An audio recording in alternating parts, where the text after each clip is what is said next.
네, 이슈 분석 시간입니다. 오늘 이슈 분석은요.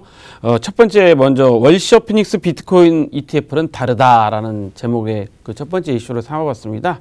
미국의 마켓워치에서 보도한 내용인데요.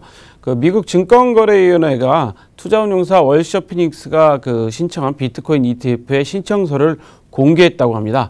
그 신청서 내용이 좀 다른 것과 좀 다르다고 하는데요.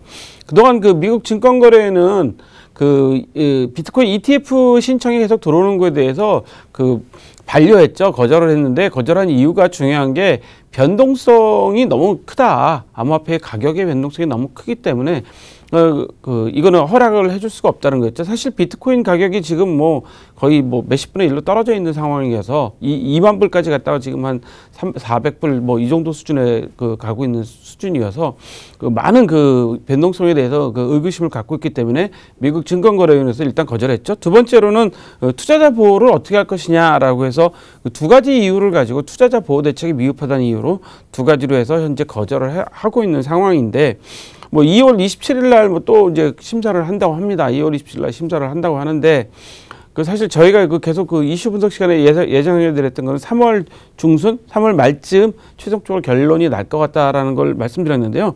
이번에 월시어 피닉스에서 신청한 내용에 보면 월시어 피닉스 신청서에 이런 게 써 있답니다. 증권 투자에서 변동성을 낮추겠다.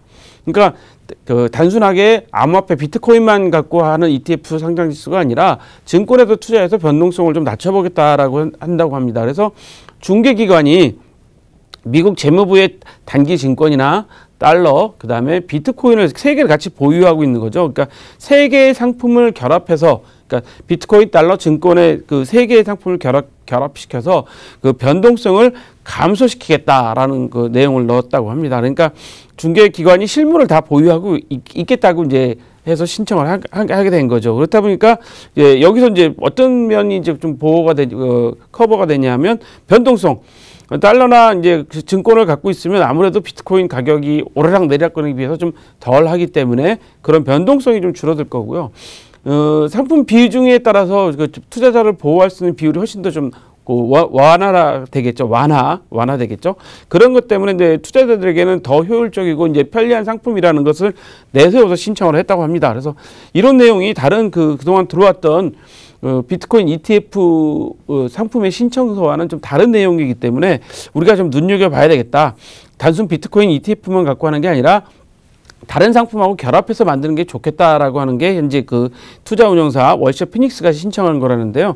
미국에서 워낙 파생 상품들이 많이 나오고 하기 때문에 여러 가지 있기도 한데 얼마 전에 비트와이즈, 그러니까 투자운용사 비트와이즈가 신청한 ETF도 중개기관이 실제로 비트코인을 보유하고 있겠다라고 신청을 했다고 그래요. 그러니까 중개기관은 우리는 모르겠다, 보유하지 않겠다가 아니라 우리가 실제로 실물을 보유하고 있어서 투자자들을 보호하겠다라는 내용이 있는 거 보니까 미국에서는 지금 비트코인 ETF에 대해서 어떤 방법을 써서라도 승인을 받기 위해서 새로운 결합 상품을 계속 만들고 있다는 것이 보여집니다. 그래서 오늘 첫 번째 이슈는 변동성과 투자자 보호를 두 마리 토끼를 다 잡을 수 있는 새로운 ETF의 신청, 앞으로 눈여겨보셔야 될 것 같아서 첫 번째 이슈로 삼아봤습니다.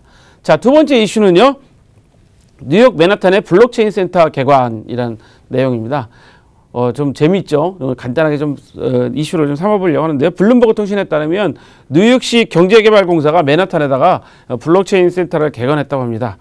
사실 우리나라는 지금 거래소들이 상당히 어려움을 겪고 있어서 거래소를 철수했다. 이런 뉴스도 좀 나와 있고 여러 가지 거래소 센터죠. 센터를 광화문에 있는 센터를 철수했다. 이런 뉴스도 나와 있긴 한데 거꾸로 뉴욕시에서는 블록체인 기술 개발 및 활용성을 창출하기 위해서 센터를 개관했다는 거죠. 그것도 맨하탄에다가요.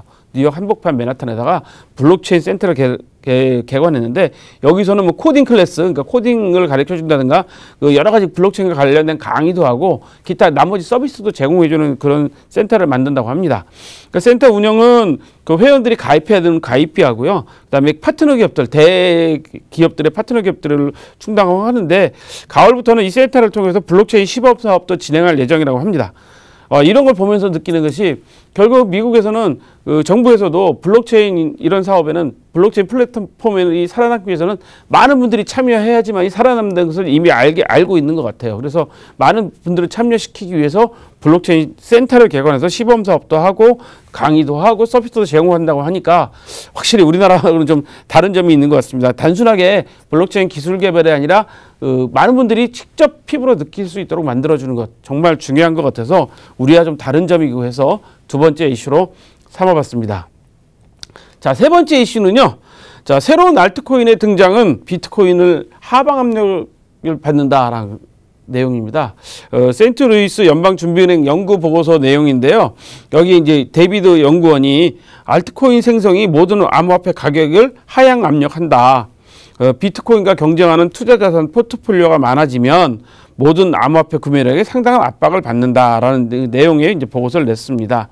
이분이 주장하는 건 이런 겁니다. 그러니까 비트코인 시장 점유율이 현재 80%에서 한 50%로 감소한 상태인데 또한 비트코인 오픈소스도 다 공개돼 있어서 오픈소스가 공개돼 있어서 잠재적인 알트코인한테 무한 공급이 되고 있다고 그런 거죠. 그러니까 다른 알트코인들이 많이 지금 등장할수록 비트코인 가격이 오를 가능성보다는 비트코인 가격은 계속 하방 압력으로 가고 있기 때문에 앞으로 비트코인 알트코인 새로운 알트코인의 등장은 비트코인의 가격에 대해서 계속 떨어지는 압력을 가하고 있다라는 그런 보고서를 낸 겁니다. 그러나 제일 중요한 거 마지막 중요한 게 뭐냐면 마지막 보고서에서요. 그러나 비트코인의 가치는 0으로 되지는 않을 것이다 라는 이야기를 했다는 거죠. 그러니까 비트코인이 어떻게 보면 가격은 더 많이 오르거나 뭐 하방 압력, 가격이 떨어지는 압력을 받긴 하지만 비트코인이 기축통화로서 암호화폐 시장의 기축통화로서 굳건하게 지켜줄 거라는 내용을 이야기했습니다. 그래서 오늘 세 번째 이슈는 새로운 알트코인의 등장은 비트코인의 가격의 하방 압력이다라는 내용으로 전해드렸습니다. 자, 오늘 저희가 준비한 소식은 여기까지입니다. 참고로 본 방송에서 제공하는 정보는 투자 판단에 따른 참고 자료일 뿐이며 암호화폐의 가치 또는 상승 하락을 보장하지 않습니다. 토크코인 365 시청해주신 여러분 고맙습니다.